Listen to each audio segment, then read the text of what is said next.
Estudio de los delitos en particular. De nueva cuenta, me da mucho gusto saludarles y seguir compartiendo con ustedes sobre esta asignatura que es tan importante para todo estudioso del derecho, el conocer cuáles son esas conductas que el Estado jurídico mexicano conmina con sanción, que no desea, que son conductas reprobables, dañosas, ¿no? Y que desea erradicar del sistema jurídico, combinándoles con sanción. Vamos a ver en esta oportunidad particularmente los delitos que atentan contra la libertad sexual, ¿no?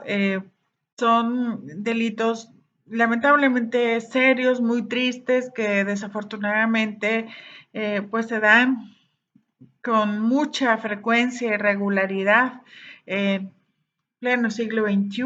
Parece increíble que este tipo de conductas se den, ¿no? Y que no solamente afectan a la mujer, afectan a cualquier persona, hombres, mujeres, niños, niñas, adultos, mayores, en general, ¿no? Estamos hablando particularmente del hostigamiento sexual, estamos hablando de la violación equiparada, estamos hablando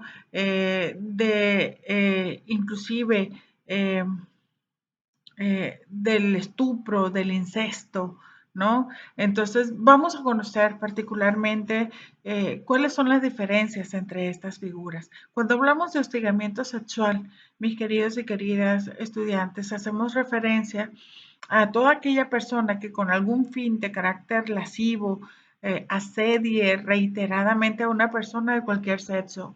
Ojo, cualquier sexo. La víctima puede ser una persona de cualquier sexo, valiéndose ya sea de su posición jerárquica derivada de sus relaciones, pueden ser laborales, inclusive docentes, domésticas o cualquier otra que implique subordinación. Se le va a imponer a estas personas, ojo, una sanción de hasta 800 días multa. Si el hostigador fuera un servidor público, ojo, las penas se incrementan, ¿no? Se le destituirá, además de la penalidad ya señalada, se le va a destituir del cargo y se le va a poder inhabilitar para ocupar cualquier otro cargo público hasta por un año más.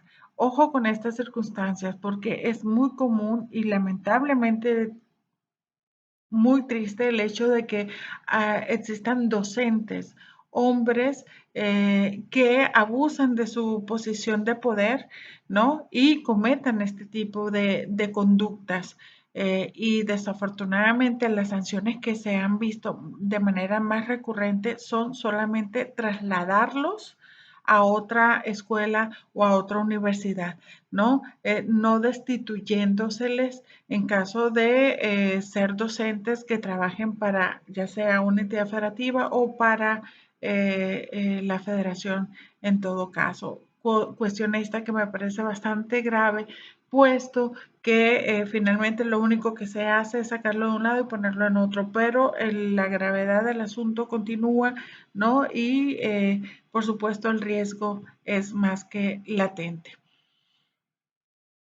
Eh, por otro lado, el abuso sexual, mis queridos y queridas estudiantes, ¿no? Implica que cuando una persona ejecuta, ojo, sin el consentimiento o obligue a ejecutar para sí o para otra persona actos sexuales, ojo, pero sin el propósito de llegar hasta la cópula, ¿no?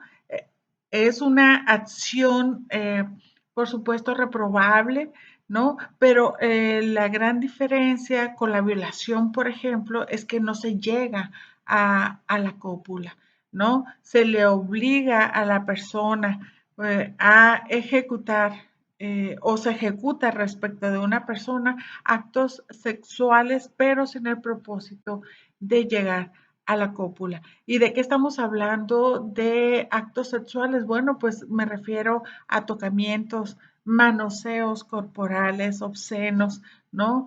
O En todo caso, los que representen actos explícitamente sexuales u obliguen a la víctima a representarlos. A quien cometa este tipo de conducta se le va a imponer una pena de 6 a 10 años de prisión y hasta 200 días multa. Es muy importante, ojo, que identifiquen la diferencia. El hostigamiento sexual tiene que ver con una posición de poder respecto de las víctimas. El abuso sexual no requiere de esta categoría en específica, puede ser cualquier persona respecto de otra persona, ¿no? Y mientras que la violación implica, como ustedes identifican, mis queridos y queridas estudiantes, ¿no? El llegar precisamente a la cópula, a aquella persona quien a través de la violencia, ya sea física o moral, ¿no? Realice la cópula con una persona de cualquier sexo, ojo, de cualquier sexo, será culminado con sanción de 8 a 20 años de prisión. Y es importante, mis queridos y queridas estudiantes, que ustedes identifiquen que la violación entre esposos es una realidad, ¿no? Es decir, que una mujer casada puede denunciar a su marido, ¿no? Por haberla obligado a sostener relaciones sexuales. Por mucho tiempo, jurisprudencialmente, esto no se consideró así, pues se pensaba que las relaciones sexuales en el ámbito del matrimonio, pues era un tema de deber, ¿no? De la pareja a realizarlo. Hoy día se establece, pues sí, es parte del débito matrimonial, ¿no? Pero no debe de ser ejercido a través del uso de la violencia. Esto tiene que quedar claro y, por supuesto que procede la violación entre personas que están casadas. Esto hay que tenerlo bastante claro. Y tenemos una figura también muy importante que es la violación equiparada, ¿no? Eh, esta figura se da cuando sin haber violencia, ojo, sin haber violencia, se realice cópula con persona menor a 15 años de edad o con persona que no tenga la capacidad ya sea de comprender el significado del hecho o en todo caso que no pueda resistirlo, ¿no? Es importante también identificar que el agresor al cumplir ciertas categorías, digámoslo así, ¿no? Se puede incrementar la pena. Por ejemplo, si es un servidor público, la sanción se incrementa. Si es ascendiente o descendiente, también la sanción se incrementa. Cuando se realiza entre dos o más personas, por supuesto, hay un incremento importante de la sanción, ¿no? O en todo caso, también se aumentará la sanción en el caso de la violación cuando se suministre sin el consentimiento o sin el conocimiento de la víctima algún tipo de estupefacientes o psicotrópicos. Vamos a analizar con mucha puntualidad en qué casos, mis queridos y queridas estudiantes, se dan estas circunstancias y cómo es que las sanciones se pueden incrementar en este rubro. Aunque se analiza en apartado distinto el incesto, debo decirles que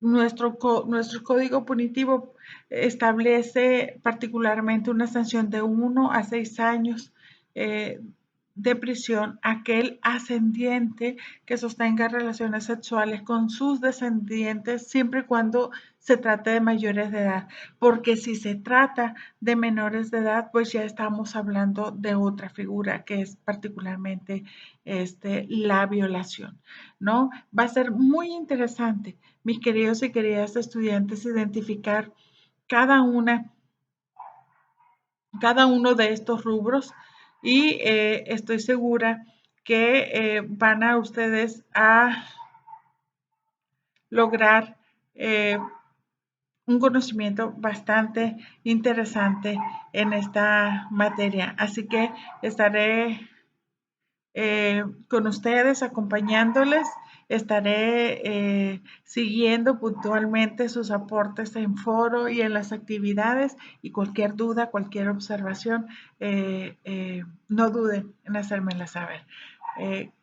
Hasta pronto.